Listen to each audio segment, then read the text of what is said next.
Hello, foodie friends. It's our second in our Christmas series of what to get that person in your life that likes to cook. And first, before we get started, I actually have a bit of an announcement. So I had a subscriber recently ask if I had a P.O. box so they could send me something. And so I went ahead and set one up, which is really exciting for two reasons. Because number one, you guys, if you choose to, if you have some kind of old vintage cookbook laying around that you don't want anymore, but you would like to see it reviewed on this channel, you can actually go ahead and send that to me now. But also, and this is what I'm really excited for, we can start to do giveaways on this channel, which is something I had always wanted to do since the beginning of this channel. And I feel like we have enough subscribers now that are really interested in vintage cookbooks and vintage recipes to be able to do that. So hopefully in the future, I know we will be having one in December. I already have the cookbook picked out for that giveaway, so I'm really excited for that one. Now, as for this particular cookbook, so this is going to be for the person in your life that already has the basic cooking skills down. They don't need a whole lot of hand holding in the kitchen. They can hold their own on it. Someone who may want to branch out away from your more traditional cookbooks and develop some skills that maybe not a whole lot of people in the United States have anymore. So this is going to be more for your intermediate level cook. The one I picked for this week is Darina Allen's Forgotten Skills of Cooking. And in this book, which I will be showing you some things as we go along, you will notice a common theme. It really is things that we used to do 100, 200, 300 years ago, but we actually really don't do anymore. But it's still really fascinating, and it's something that you may want to try your hand at. Now, I have already cooked out of this cookbook on this channel twice. So I made a dinner and I also made a bread recipe from it. Both were excellent, and I will link those videos in the description box below so you can check those videos out if you would like to have the recipes on those and try them yourself. But just as a word of warning, I ask that you please forgive the editing and the style of those particular videos. That was when I first started this channel, and I was just learning how to edit, and I also didn't have as good of equipment as I do currently. So the camera, it leaves a little bit to be desired, but the information is still good, the recipe is still there, and you can get a really good meal out of them. Now for this one, I decided I was already going to go ahead and, because while I was flipping through this, I saw something I really wanted to try. So I was going to go ahead and make myself some infused herb oils. And so I thought that's what we would go ahead and do today. It's a gorgeous day here in Tennessee. Even though it's November, it's 70 degrees outside. So we're gonna go ahead, grab our scissors, and head out to the herb garden. So let's go ahead and see what we can get. Now here is the recipe we're going to be using. You can see it's incredibly simple, so not really as much a recipe as just a suggestion, but it looks really cool. We're also going to make this rosemary oil.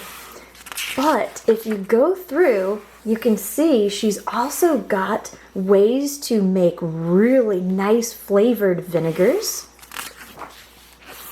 and also how to make all kinds of different condiments if you would like to, all kinds of pickles. This is in the preserving chapter. You've got your ketchups, your horseradish, chili sauce, anything you would like to make from scratch, she's got a recipe for it. And also, while I was flipping through this book, I noticed that we have a recipe here for this bread. And wouldn't you know it, this bread is actually, well, according to Darina Allen, this bread was developed at the request of the British government in the 1940s, which means this right here is the national loaf that we've already done a video on. Now, I did not use this particular recipe, but I'm going to in the future to see if it tastes better and what the taste difference actually is.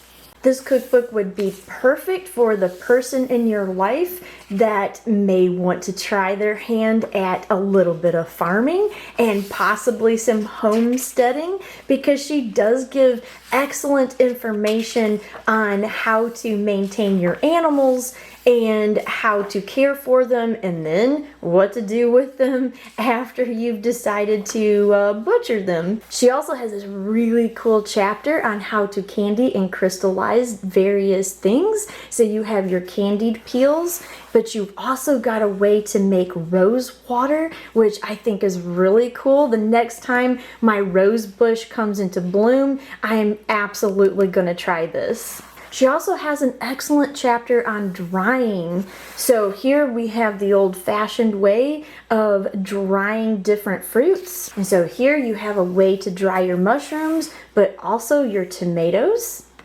And then she's got recipes on what to do with those dried things that you've done. And we have a really great seafood chapter that's got lots of really tasty looking recipes. So I'm ready to head out to the herb garden. Now, we've had frost for a couple of nights before we had this 70-degree day, so I'm pretty sure the rosemary is going to be there because it is very hardy. And the basil I'd actually pulled into my greenhouse before, so I know that it's still going pretty strong. So let's go ahead and head outside.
Now, I wasn't kidding when I said this was really gonna stretch your skills in the kitchen.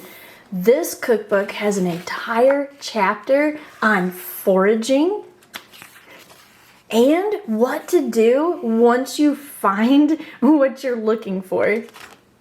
Now, what I thought was really fun is she goes through and teaches you how to make your own buttermilk. You have all kinds of ice creams in here that would be really fun to try, and how to make your own butter, which I think would be something that would be really fun for an intermediate cook to try their hand at.